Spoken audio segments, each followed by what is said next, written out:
안녕하세요. 오늘은 미베인 보고서를 개선할 수 있는 방안에 대해 탐구해 보겠습니다. 미베인 교수에게 이번 총선의 선거 부정 감식을 의뢰했고 미베인의 메신저를 자처하는 와세다대 정훈 교수는 최근 저와의 댓글 논쟁에서 제가 몰랐던 새로운 사실을 알려주셨습니다.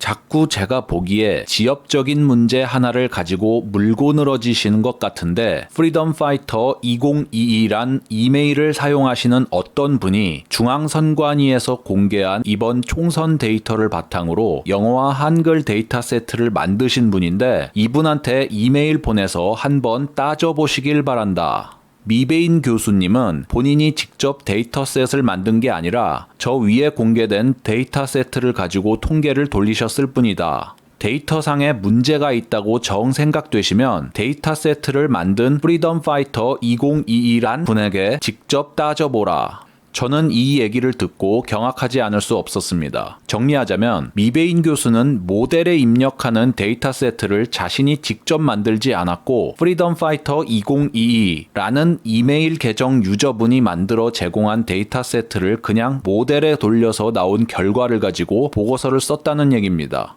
편의상 프리덤 파이터 2022C를 그냥 파이터 C라고 부르겠습니다.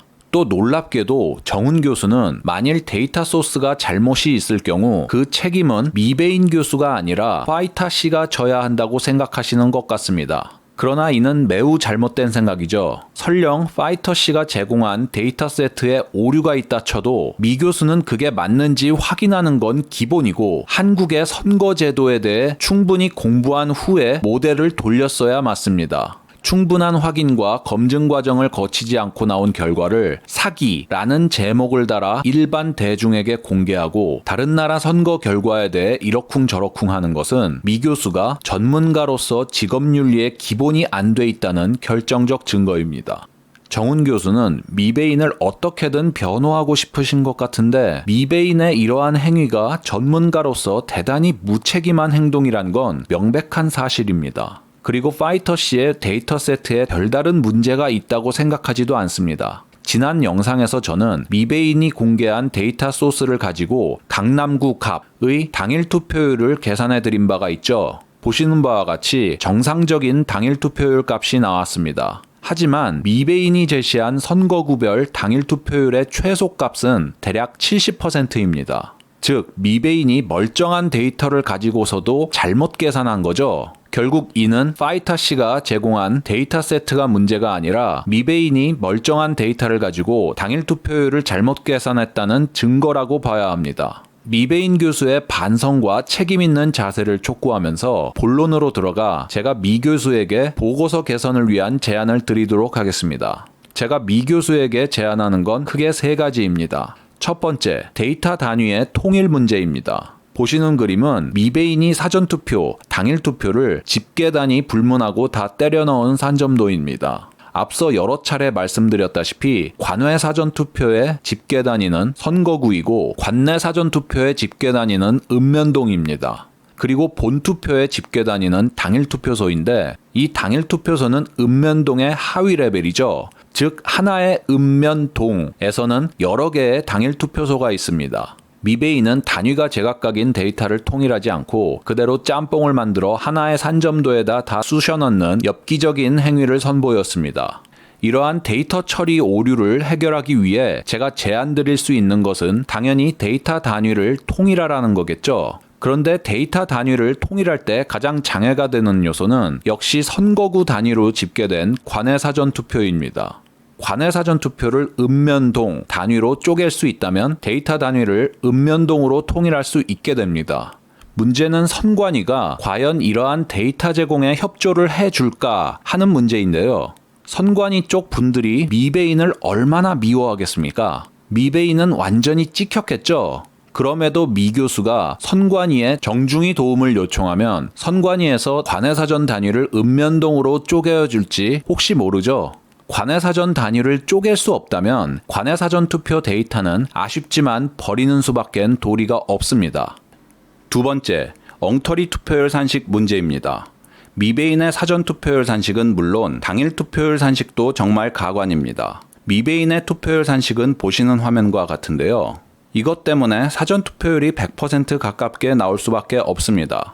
그런데 아시다시피 투표율의 개념은 기본적으로 전체 유권자 중 투표에 참가한 사람의 비율입니다. 사전투표인단이 미리 정해져 있지 않기 때문에 저러한 사전투표율 산식은 투표율이라는 본래의 개념에 맞지 않습니다. 참가자 수를 참가자 수로 나눈 값이 도대체 무슨 의미가 있겠습니까? 유경준 전 통계청장도 사전투표인단이 미리 정해져 있지 않은 이상 사전투표율 개념이 불가능하다 보았기 때문에 부득불 사전투표와 당일투표를 합쳐서 모델을 돌릴 수밖에 없었습니다. 만일 사전선거인단이 미리 정해져 있다고 가정하면 유경준 박사는 사전투표율과 당일투표율을 보시는 화면처럼 계산했을 겁니다. 자, 무슨 차이가 있죠? 사전투표율의 분모는 사전선거인수로 바뀌었고 당일 투표율의 분모는 당일 선거인수로 바뀌었죠.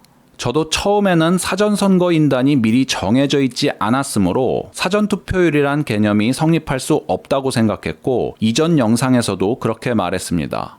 그런데 저에게 좋은 아이디어가 떠올랐습니다. 사전투표율 개념이 꼭 불가능한 것도 아닙니다. 미베인의 당일 투표율 산식에서 분모를 보시면 기권자 수가 합산되어 있음을 알 수 있는데요. 기권자 수가 왜 당일 투표율의 분모에만 가산돼 있고 사전 투표율의 분모에는 가산돼 있지 않을까요? 바로 이 점이 미베인의 투표율 산식이 엉터리라는 얘기의 핵심입니다. 사전투표와 당일투표를 굳이 나누어 분석하고자 했다면 기권자도 사전투표 기권자와 당일투표 기권자로 나누어야겠죠.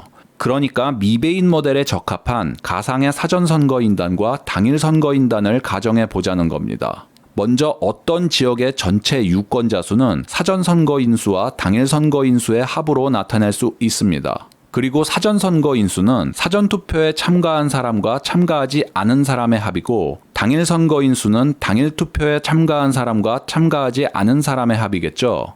그러면 기권자 수는 사전투표 기권자와 당일투표 기권자의 합입니다. 결국 기권자 수를 사전과 당일에서 어떻게 쪼갤지만 합리적으로 정한다면 유의미한 사전투표율 개념이 성립할 수 있습니다.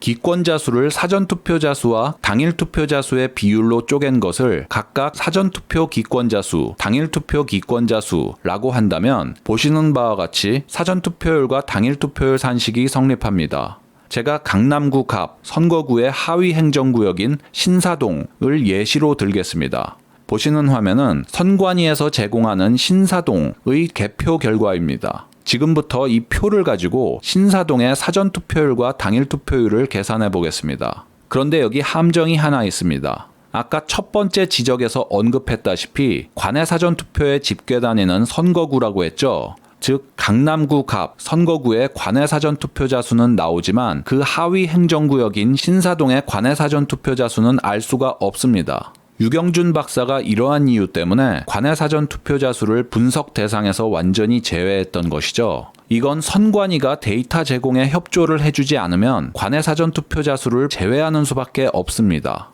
따라서 관내 사전투표를 제외하고 산식을 다시 쓰면 다음과 같습니다. 우선 신사동의 투표자 수는 신사동의 관내 사전 투표자 수와 당일 투표자 수의 합으로 나타낼 수 있겠죠. 선관위의 개표 결과 표에 나타난 숫자를 그대로 입력하면 9,441이 나옵니다. 신사동의 기권자 수도 표에 나온 대로 입력하여 합산하면 4,549입니다. 이제 신사동의 사전투표 기권자 수를 구할 차례입니다.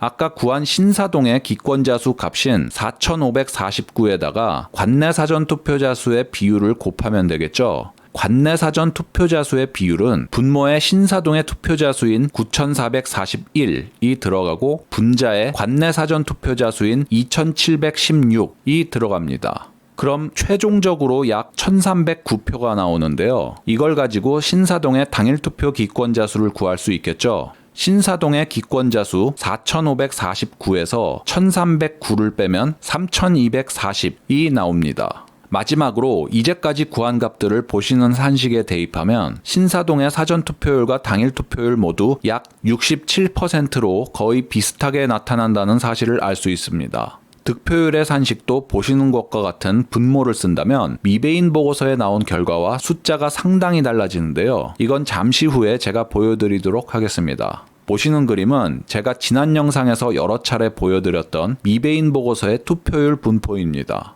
오른쪽에 막대기 모양의 봉 하나가 솟아있죠. 이게 미베인의 엉터리 투표율 산식 때문에 나타난 봉입니다.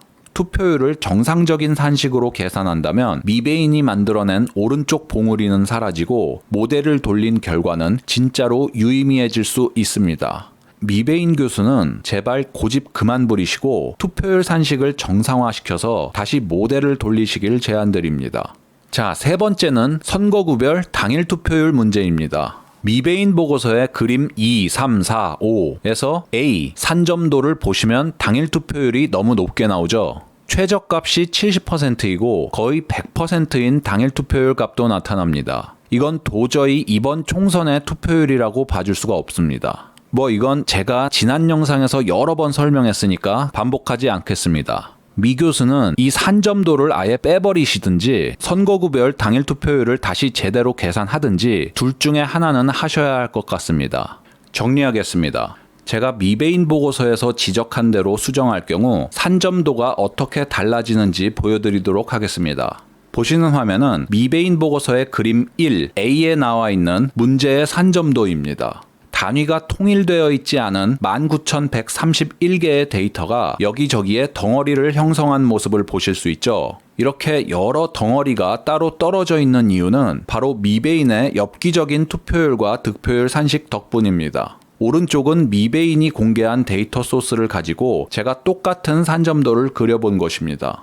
자, 여기에서 데이터 단위만 읍면동으로 통일하고 주요 분석 대상인 관내 사전 및 당일 투표 데이터만 넣었을 때 산점도를 그려보았습니다. 단 미베인의 투표율, 득표율 산식은 그대로입니다. 아까 단위가 통일되어 있지 않을 때와 비슷하죠? 점들이 군집해 있는 덩어리가 딱 두 개로 나뉩니다. 오른쪽 끝에 있는 덩어리가 관내 사전 투표 데이터이고 왼쪽에 있는 덩어리가 당일 투표 데이터입니다. 관내 사전 투표가 상당히 기형적인 모습을 띠고 있음을 알 수 있습니다. 이번에는 데이터 단위를 읍면동으로 통일한 상태에서 미베인의 엽기 산식을 정상적인 산식으로 바꾸어 계산하여 산점도를 그려본 결과입니다. 어떻습니까? 덩어리가 하나죠? 오른쪽의 두 그래프는 각각 관내 사전 투표와 당일 투표의 산점도입니다. 점들이 분포된 모양과 위치 모두 상당히 유사함을 알 수 있죠.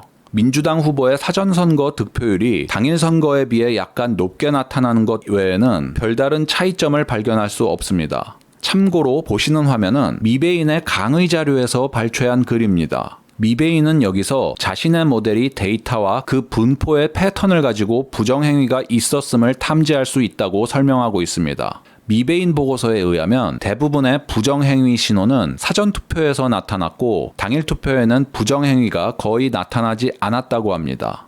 이는 사전투표와 당일 투표의 분포 패턴이 대단히 상이하게 나타났다는 사실과 무관하지 않겠죠. 그런데 이렇게 분포 패턴이 다르게 나타난 주요 원인은 미베인의 투표율, 득표율 산식에 있었음이 드러났습니다. 제가 정상적인 산식으로 계산해보니까 사전투표와 당일투표의 분포 패턴이 별 차이가 없음이 밝혀졌죠. 오늘은 여기까지입니다. 감사합니다.